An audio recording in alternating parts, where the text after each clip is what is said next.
মাদকের কালো মাদকের কালো হাত অ্যাকশন টু আমরা চাই action to action direct action মাদকের বিরুদ্ধে ডাইরেক্ট অ্যাকশন সাথে এগিয়ে চলো আমরা সাথে মাদকের বিরুদ্ধে ডাইরেক্ট অ্যাকশন। একটা সমাজ এসে পৌঁছেছে যেখানে আমার ভাই, আমার বন্ধু, আমার পার্শ্ববর্তী কেউ আমাদেরকে চিনে না, কারণ তারা এখন মাদকাসক্ত। একজন মাদকাসক্তর সাথে ফাঁসি দিয়ে আপনি যখন যান, কি আপনি গেলেন নাকি তার বাবা গেল, কিন্তু সে বলতে পারে না, সে সারাক্ষণ তার মাদকাসক্তি।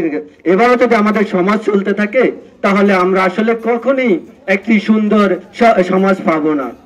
ভাইরা, হয়তো অনেকে এখানে ভাবতেছেন যে আমরা কেন এগিয়ে, আরো তো অনেক মানুষ আছে। যদি আমরা সমাজের সকলে এগিয়ে না আসি তাহলে এই সমাজ কখনো সুন্দর হবে না, কখনো একটি সমৃদ্ধ সমাজ হবে না। গিয়েছিলাম ওনারা এই আইন কোন আইন, আমি এই আইনটা আসলে বুঝি না, যে আমরা সংগঠন থেকে গ্রামবাসী একটা সংগঠন থেকে তাদের কাছে অভিযোগ করবো, অভিযোগ ওরা নেবে না, ওরা ব্যক্তিগত অভিযোগ করতে হবে, মানে আমাদেরকে ব্যক্তিগত ভাবে রেশারেশির মধ্যে নিয়ে যাওয়ার জন্য। যতই বলছি যে আমরা সংগঠনের পক্ষ থেকে এলাকার সচেতন নাগরিক আপনাদের কাছে অভিযোগ করছি, ওনারা অভিযোগ নেবে না।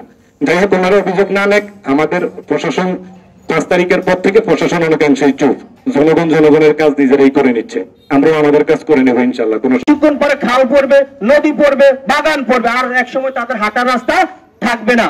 অতএব যারা অপরাধী তাদের কোনো রাস্তা নাই, তারা এক সময় তাদের হাঁটা বন্ধ হয়ে যাবে। আমরা যদি সবাই মিলে ঐক্যবদ্ধ হয়ে চেষ্টা করি, এগিয়ে আসি, ইনশাল্লাহ আমাদের এই হাঁটা, ইনশাল্লাহ আমরা তাদেরকে মাদক বিরোধী থেকে আমরা ফিরিয়ে আনতে পারবো, যদি আমরা সবাই সোচ্চার হই। তারই ধারাবাহিকতা আমরা গত শুক্রবারে আমাদের প্রত্যেকটা মসজিদে ইমাম সাহেবের কাছে আমরা একটি পত্র পাঠিয়েছি, যেন তারা মসজিদের খুতবায় এই মাদক বিরোধী কিছু কথাবার্তা বলে সচেতনমূলক। সেই কারণে শনিবারে মানে পরের দিনে আমাদের উপরে মাদক ব্যবসায়ী অতর্কিতভাবে হামলা করেছে।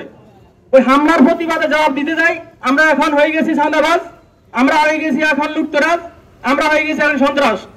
আমাদেরকে এখন মিথ্যা মামলা দিয়ে হয়রানি করা হয়েছে, এটা আপনারা অনেকে জানেন, তাই না ভাই? আমার আমি উপজেলার বড় নেতা কিচ্ছু না, এই গ্রামের মানুষ যদি আমাকে ভালো না বলে, এই গ্রামের মানুষ যদি আমাকে ভালো না বলে, আমার কোনো 2 টাকা দাম নাই। আমি যদি কোনো মাদক লোকের সাথে যদি আমার আঘাত থাকে, কারোর সাথে যদি আমার মাদক বিক্রি করে, ইনশাল্লাহ আমি থানা দেখবো, সাথে আমাকে দাঁড়িয়ে দিবেন, আমি কোনো মাদকের সাথে আপোষ করবো না ইনশাল্লাহ। আপনারা ভয় পাবেন, একটু একটা ছেলে কথা বলছে, তার নামে সে মামলা করছে, মামলা থাকবে না, আমি কথা দিলাম, এখন কথা দিলাম মামলা থাকবে না, এই মামলা আমি ডিল করবো ইনশাল্লাহ, আমি অনুসরণের কথা বলবো ইনশাল্লাহ। মাদক সম্রাজ্ঞী কোহিনুর আক্তার হেজি আমার গায়ে হাত দিয়েছে, আমাকে সামাজিকভাবে লাঞ্ছিত করেছে, এবং আমি সহ যারা এটা প্রতিবাদ করেছি সবাইকে মিথ্যে মামলা দিয়ে হয়রানি করতেছে, করেছে, ভাইকে জোয়া করে দিয়েছে, মাকে জোয়া করে দিয়েছে, একমাত্র মাদকাসক্ত কারণে।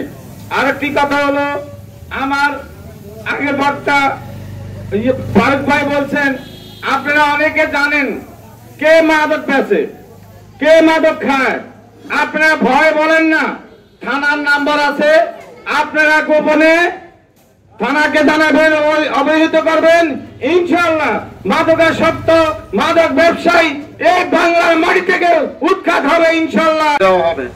আর যদি কারো যদি ভয় হয়, আমি কিন্তু এই এলাকার সন্তান, আমার এলাকায় যদি কোনো লোক আমার জানা মতন, আমার কোনো খোঁজ খবর মাধ্যমে আমি জানি যে এই লোক কোনো নেশাগ্রস্ত আছে, আমারে শুধু একটু বললে হবে, আশা করি আমি তৎক্ষণিক তার ব্যবস্থা নিতে বাধ্য হব, আশা করি কারো সহযোগিতা লাগবে না। আর যদি আমরা যদি কোনো ভয় পান তাহলে তার কোনো কিছু করা হবে না।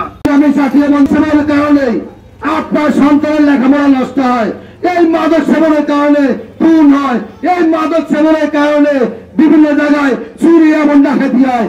গত কিছুদিন আগে থেকে দেখেছেন আমরা ফরিদগঞ্জ এলাকায় বিভিন্ন জায়গায় বিভিন্ন কিন্তু আকাঙ্ক্ষিত ঘটনা ঘটতেছে। সংগ্রামী বন্ধুগণ, এই আকাঙ্ক্ষিত ঘটনার মূল একমাত্র মূল হয়েছে মাদক সেবনকারী। যখন সে মাদক সেবন করে তখন কি তার কোনো হিতাহিত জ্ঞান থাকে না, তখন সে চুরি করতে ভয় পায় না, ডাকাতি করতে ভয় পায় না, কাউকে খুন করতে বেরোতে ভয় পায় না। মাদক উদ্ধার অভিযানের পাশাপাশি আমরা ফরিদগঞ্জ থানা এলাকার আপামর জনসাধারণকে সচেতন করার বিষয়ে আমরা বিভিন্ন ধরনের সচেতনমূলক প্রোগ্রাম করে থাকি। তারই ধারাবাহিকতায় আজকে বিকাল 3 ঘটিকার সময় আমিরা বাজার এলাকায় আমরা একটা মাদক বিরোধী সমাবেশ করব এবং এটা বিভিন্ন আস্তে আস্তে ধীরে ধীরে বিভিন্ন থানা এলাকার বিভিন্ন গ্রামে গঞ্জ পর্যন্ত আমরা বিস্তৃত করব।